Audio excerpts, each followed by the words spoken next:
दुनिया पर राज करने का ख्वाब देखता था, वो भी मुट्ठी खोल करके चला गया। कोई क्या साथ लेकर के जाएगा? जो चीज तुम्हारे साथ में जाने वाली वो केवल परमात्मा की भक्ति है। इसलिए प्रेमी भाई बहनों, वो दौलत कमा लो जो अंत समय में तुम्हारे काम आवे।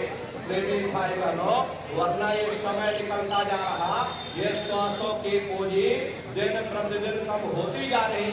एक समय ऐसा आएगा, ये बुलबुला तुम्हारा फूट जाएगा, फिर ना जाने दोबारा ये मनुष्य शरीर मिले न मिले, अरे भटकते रह जाओगे युगों युगों के लिए नरकों और चौरासियों में। इसलिए प्रेमी भाई बहनों, भाग्य है आपका, आपको ये मनुष्य शरीर मिल गया। इस मनुष्य रूपी मंदिर में बैठ करके वो आत्मधन कमा लो, वो रूहानी खजाना कमा लो, जिससे तुम्हारी जीवात्मा का कल्याण हो जाए। तो सुमरन, ध्यान और भजन नित्य नियम से करिएगा।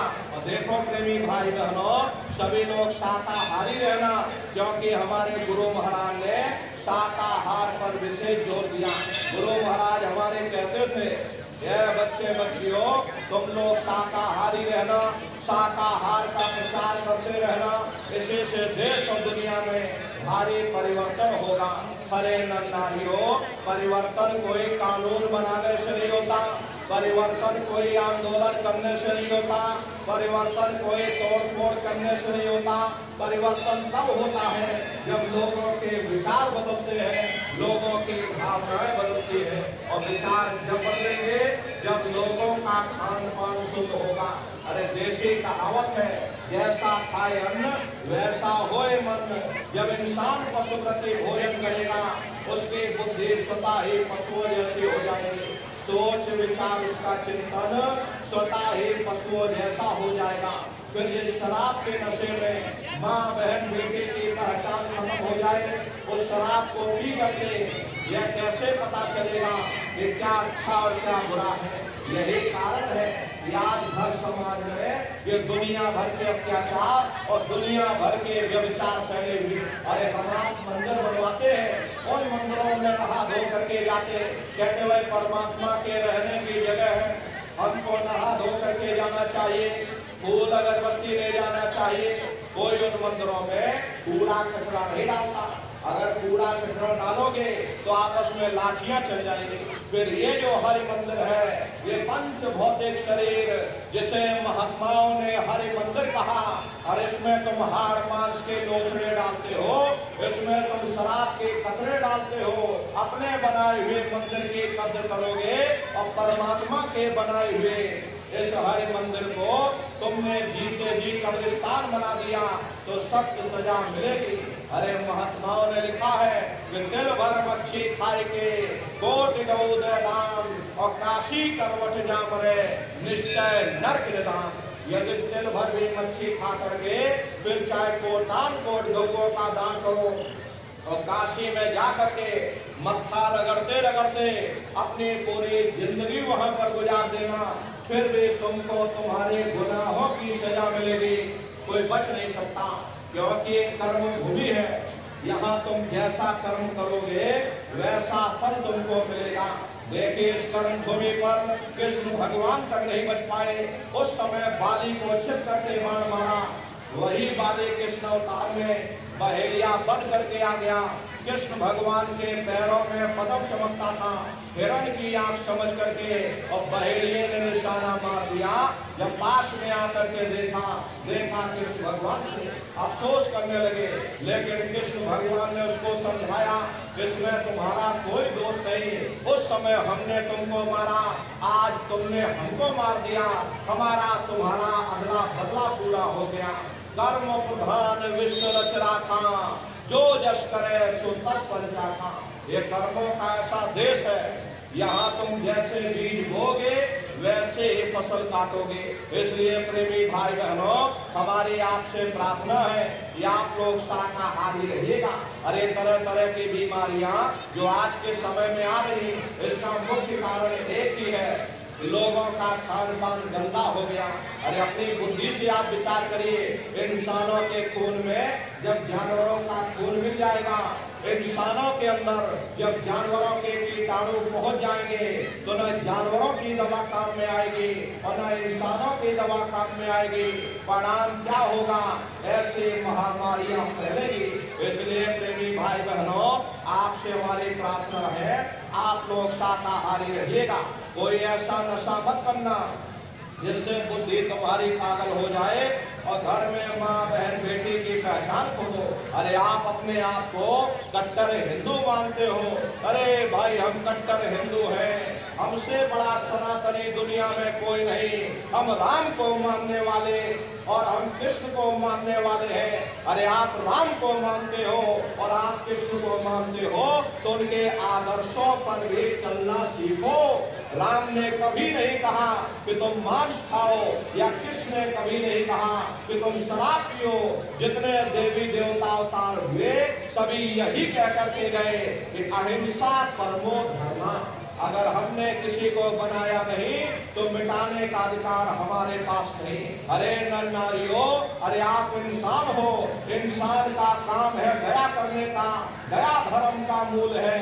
इसलिए आप जीवों पर रहम करो, रूहों पर रहम करो। सभी लोग शाकाहारी रहना, शाकाहार का प्रचार अपने अपने क्षेत्रों में बराबर आप लोग करते रहना। अरे सतयुग कैसे आएगा? राम राज कैसे आएगा? राम राज कोई भाषण देने से नहीं आने वाला।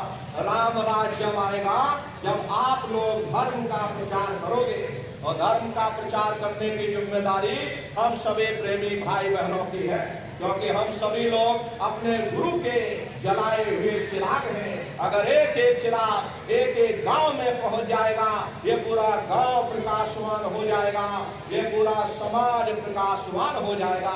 गुरु महाराज के संदेशों को जन जन के बीच में पहुंचाने की जिम्मेदारी हम सभी प्रेमी भाई बहनों की है।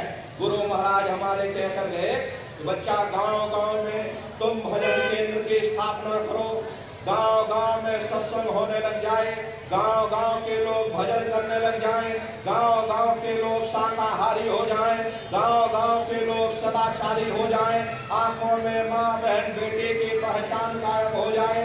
जब हमारा गांव बदल जाएगा, ये पूरा समाज बदल जाएगा, निश्चय ही कलयुग में सतयुग आ जाएगा। इसलिए प्रेमी भाई बहनों, धर्म के प्रचार में आप सभी लोग अपना अपना योगदान दीजिएगा। देखिए हमारे गुरु महाराज परम संत बाबा जय गुरुदेव जी महाराज ने एक अच्छे समाज के निर्माण के लिए, चरित्रोत्थान के लिए, लोगों को शाकाहारी और सदाचारी बनाने के लिए 116 वर्ष की आयु तक अथक मेहनत और परिश्रम किया। हमारे गुरु महाराज ने अपने गुरु की याद में मथुरा आश्रम पर इतना विशाल मंदिर बनवाया। गुरु महाराज हमारे कहते थे कि बच्चा मंदिर का वो देवता वहां पर बैठ करके बरकत बांट रहा। अरे आप लोग आइए, वहां कोई रुपया पैसा नहीं चढ़ाया जाता, कोई चंदा चुटकी नहीं। अरे आप लोग आए, मंदिर के देवता के सामने अपनी एक बुराई को चढ़ा दीजिए। वहां पर बुराई चढ़ाई जाती है कि हम आज से मांस मछली नहीं खाएंगे, हम आज से अंडा शराब का सेवन नहीं करेंगे, हम आज से झूठ नहीं बोलेंगे, हम आज से किसी को धोखा नहीं देंगे। अरे आप अपनी एक बुराई चढ़ा दो, आपकी एक मनोकामना पूरी होगी। ऐसा वरदानी मंदिर गुरु महाराज ने अपने गुरु की याद में मथुरा आश्रम पर बनवाया है। उन्हीं की याद में ये पावन भंडारे का कार्यक्रम 20 दिसंबर से और 24 दिसंबर तक प्रेमी भाई बहनों मथुरा आश्रम पर मनाया जाएगा। तारीख आप लोग याद रखिएगा, 20 दिसंबर से और 24 दिसंबर तक ये भंडारे का कार्यक्रम होगा। आप लोग पधारिएगा, सब परिवार सादर आमंत्रित है, आप लोग पधारिएगा। प्रेमी भाई बहनों, देश के कोने कोने से दसियों लाख की संख्या में प्रेमी भाई बहन मथुरा दरबार में पधारते हैं। उनके रहने ठहरने के लिए वहाँ टेंट रावटी डेरे लगाए जाते हैं। आप ये सोचोगे जब इतनी भीड़ आ जाएगी हम कहाँ रहेंगे? प्रेमी भाई बहनों, अपना बहुत बड़ा आश्रम है, करीब करीब 10 किलोमीटर के व्यास में अपना आश्रम बना हुआ, वहीं पर एक कार्यक्रम होता है। अपने आश्रम पर प्रेमी भाई बहनों लोगों के रहने ठहरने के लिए अलग अलग जिलों के टेंट राउटी डेरे लगाए जाते हैं। आपके भीलवाड़ा जिले का भी वहां पर टेंट राउटी डेरे लगाते हैं और वहां भीलवाड़ा जिले का ये भंडारा भी चलता है। प्रेमी भाई बहनों आप पधारिएगा, अपनी आंखों से वहां के नजारे को देखिएगा, दया दुआ बरकत लीजिएगा। अपने आश्रम पर गुरु महाराज की एक छोटी सी गौशाला भी है। गुरु महाराज के पास कुल 2 गाय थे। 2 गायों का इतना बड़ा परिवार है कि आज के समय में करीब करीब 3000 गाय हैं और 3000 के ऊपर सांड हैं। प्रेमी भाई बहनों गुरु महाराज की प्यारी गाय है।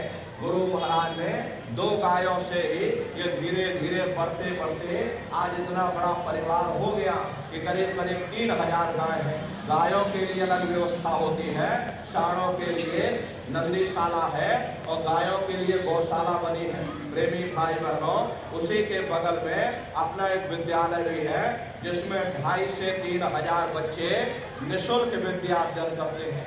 कॉपी किताब पढ़ाई लिखाई बिल्कुल